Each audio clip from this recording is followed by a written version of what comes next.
President Tinubu-led government has sufficiently demonstrated these four essentials. However, while this address was not open to enter free fall, fueling. Mr. Bakare. Somebody said he should lead a protest. No, he is not. Or maybe he will be part of a protest because Utomi, you know Utomi. Now Utomi of the Partitos gang here, Utomi is calling for a 7.2 million man march in Abuja. And his demands includes the electoral reform before any election date is actually sort of decided. So yeah, if Bakare is not going to lead a protest, Utomi will. In his sermon yesterday, I think, he had this message for Fauna. Welcome to the Tuesday Tonic. I am Utomi. The Freedom Converge that we're planning to bring 7.2 million Nigerians into Abuja to occupy it until freedom goes back to the Nigerian people is motivated by a troubling, a deep crisis of elite. I mean, there are those who, I think, of it as a Tinubu problem, but it's much more than that, much worse. He may be a stimulant in some ways, but the crisis is deeper and much worse. And if we don't halt it, there will be no future, I can assure you. Now, Pastor Bakare, in enumerating some of the sources of that crisis as a Tinubu problem, has talked about state capture, which I've talked very often about. Has talked about judicial capture, maybe not so much about judicial capture, but the completely useless 10th National Assembly that we have. And he has talked about the push for one-man rule, the domination of society by a strong man. Those are symptoms.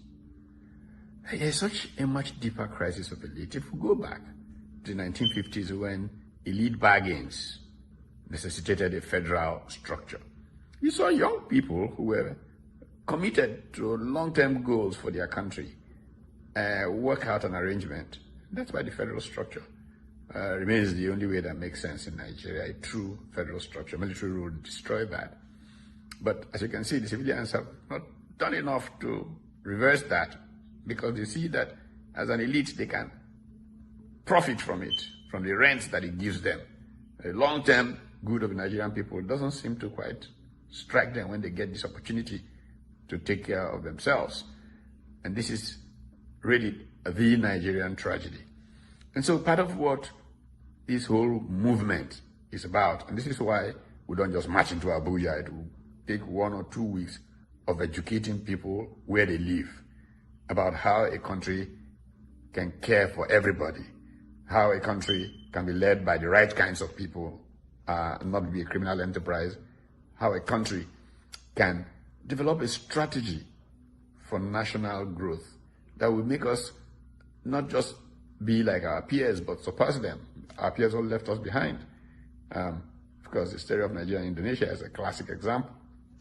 But almost all of our peers left us long, long ago, far behind.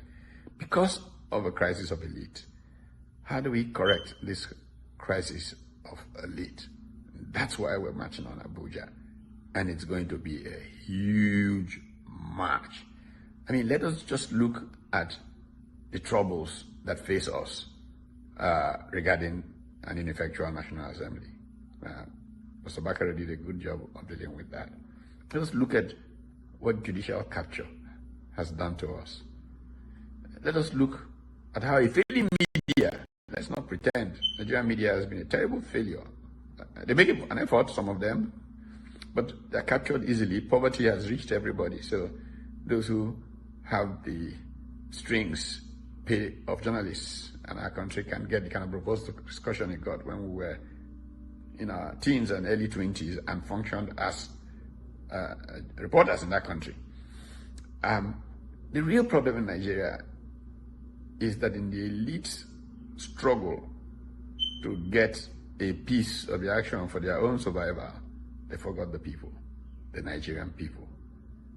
People without whom justice, the only way they can deal with things is to turn to violence. And violence has made it very difficult to produce.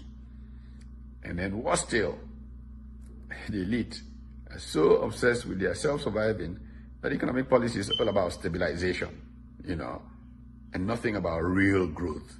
You don't grow an economy by the kinds of things we're doing. Those stabilize you, give impressions that things have turned around, but in the end, you're all dressed up with nowhere to go. So it's time to change all of this. Let's continue. We'll talk about this some more next week. And by December, as a country, we'll be ready for change, ready for a new kind of Nigeria. And I assure you, Nigeria will rise up again.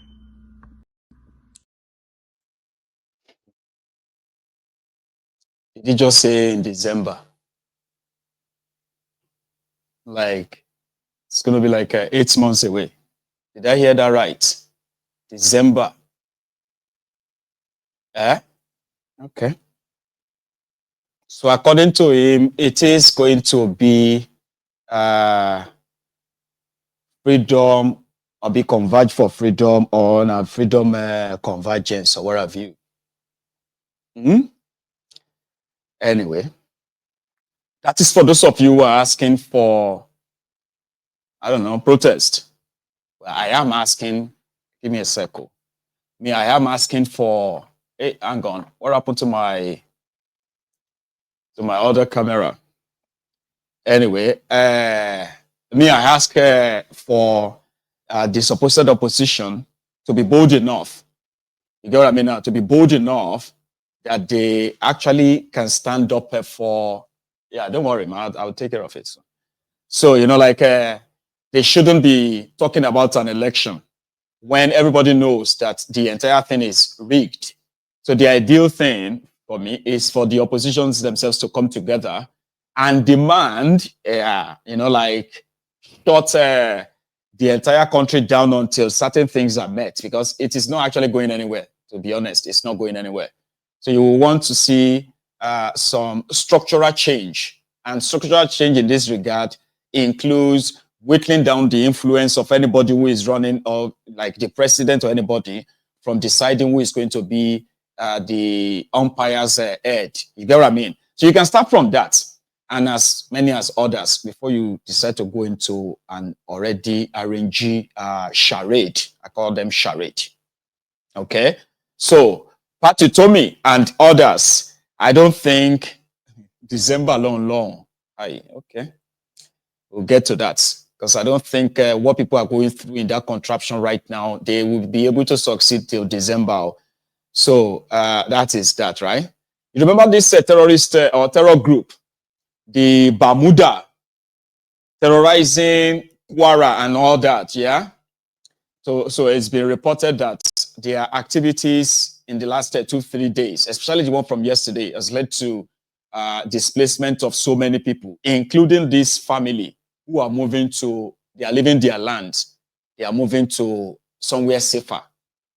So Baruten local government area of Kwara State, I believe that's the pronunciation. So Baruten local government area of Kwara State is currently, right, almost considered as ungoverned areas as we speak, right?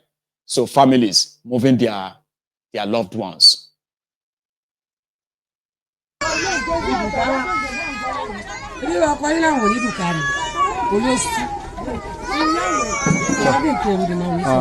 Ya tumbura mama akaronjindi mambe bakura mama bakana karonjindi ya iwawa minime ba chikandodu mama bagura mama kabe fovuno ka zaman wa bibu ka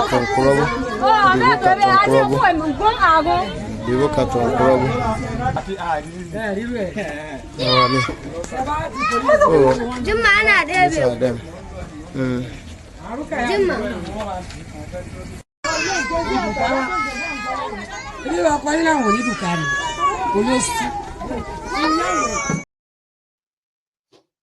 So the tragedy struck yesterday, which is also considered as another terrorist attack. So this time around, that happened somewhere called Biliri in Gombe State yesterday. So what happened? A terrorist drove a truck, a huge truck, and drove straight into the Easter procession going on in that community. 6 people confirmed killed on the spot. Many others, right, were so like they were brutally injured that they are actually going to live with the scars or the cut off limbs for the rest of their lives. Now, what people who knows this pattern, what they have come up with is that it is a pattern in northern part of Nigeria, especially in the Middle Belt part of Nigeria as well. Any gathering of Christianity or whatever on Christmas Day, on Easter Day, in any part of northern Nigeria, you are going to hear something. Because naturally, right, it is the religious hate that has become part and parcel, even from children. I showed you the video of children who were like bullying a little boy. And why? They said he wasn't praying. There is an infidel. One day, they will kill him. Another one said, I will kill you. I will take your bike. Little boys, they are less than 10. Somebody drove a truck. No one has been arrested as we speak. They can say, oh, this person is the person who did it. In Gombe State. 6 people. I'll show you their pictures. We're here.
We're among these people back.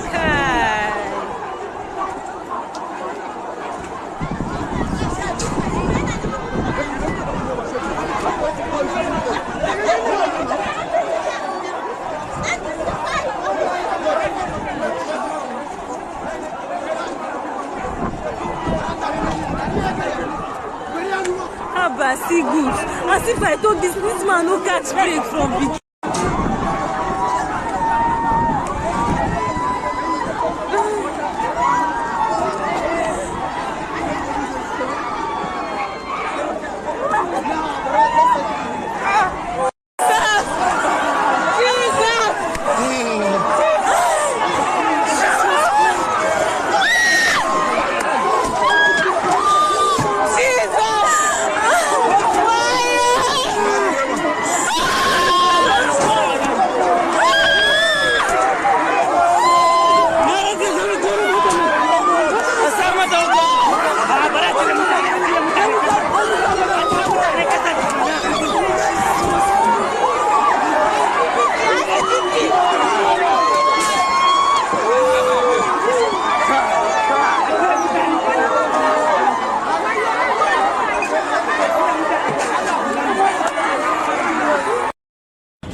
somebody drove a car.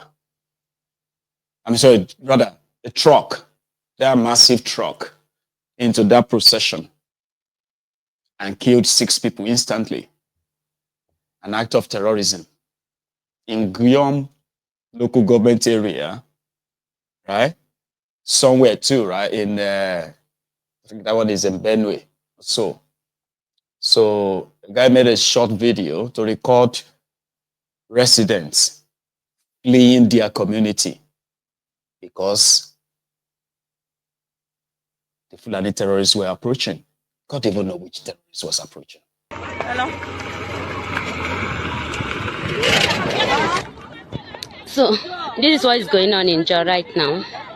People are running away because Fulani are about to enter our village. We don't know what we have done wrong, but people are dying. People are busy running. You can see me, I'm in the picture, so I don't know what's going on. I'm inside the picture. You see people are running with their children. Right now they are shooting guns in our place. People are trying to escape with their children. Hello?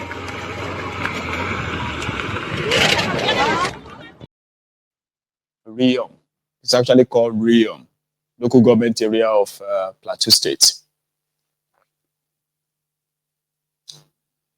That's their reality. I mean, in so many places, whenever you hear that they had this Fulani terrorist attack or this social terrorist attack, that's actually the regular scene. That's why it's always like people running, trying to run for cover as far as possible.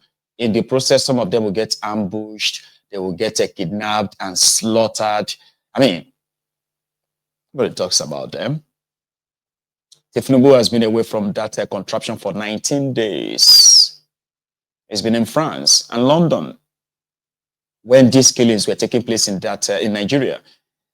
No real comment from him. No real action as well from him. It's just the dead silence. I mean, they are always very choosy too, right? They pick which of these killings they will react to.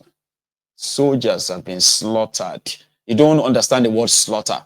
Slaughter means that when they kill more than 2 people, when they start going to 3, 4, 5, 6, 10, 20, it doesn't turn to genocide, though. That would be genocide. So all this happens in Nigeria every now and then, but you must try to kind of like pretend. No, pretend that everything is fine. At least some people are making money. Some people are building houses. Yeah. So let's pretend everything is fine. You see, all these ones that you are talking about, right? We know they are there, but let us pretend that they are not there. Let's talk about people. Oh, let's talk about this big wedding. Oh, let's talk about this big birthday party. Birthday party, right? Oh, let's talk about, something that will just take your mind away from the real thing, because you, number one, you're not a victim. No member of your family is a victim. Your community maybe is not listed, so everybody can pretend to move on until one day when the call will come from your own loved ones to tell you that it don't happen. Now you will now suddenly probably become enraged, concerned. Yeah, there are people who wanted to just leave, that they don't want to think about all of this, because why should I? Why should they, rather? When they can pretend that it's not happening. And there are people who can pretend that, there are people who are very much okay to pretend that something is not happening by living in denial of it. Well, for how long? It is spreading so fast. Some will tell you that it is because of the renewed vigor of the northern political class, who are publicly declaring their distance from Tinubu, at least some of them. So they might have been they probably are the ones who are escalating this or that. So maybe it's nothing. Now, if they are, that is where you have government. If there are people behind the terrorism and your criminal politicians are not benefiting from it, right? So the right thing for them to do is to what? End it. But they don't give a damn. So Kolu was away, had his phone. He returned back to Nigeria. I didn't use return. I said he is visiting Nigeria. Do you know why I said that? Kolu returned back to Nigeria. They are now introducing him to his own appointees. This is Mr. Wike, FCT Minister. Oh, how are you? How are you?